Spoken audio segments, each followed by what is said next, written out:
we almost did the whole hill. We just needed to lean a little bit further back, so I didn't chase it out as much. But one thing that I believe is advantageous for me learning on this 250L is that you can't really power your way through a wheelie. So it requires me to sort of have to learn the balance point because I don't really have the power to power out.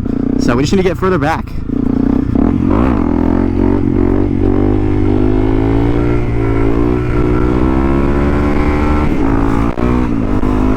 All right.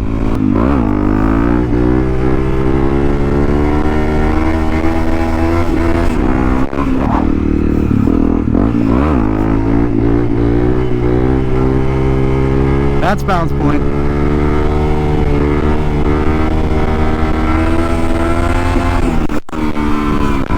I can like honestly kind of turn already. I swear it's these skinny little tires that allow me to do so. Our boards again.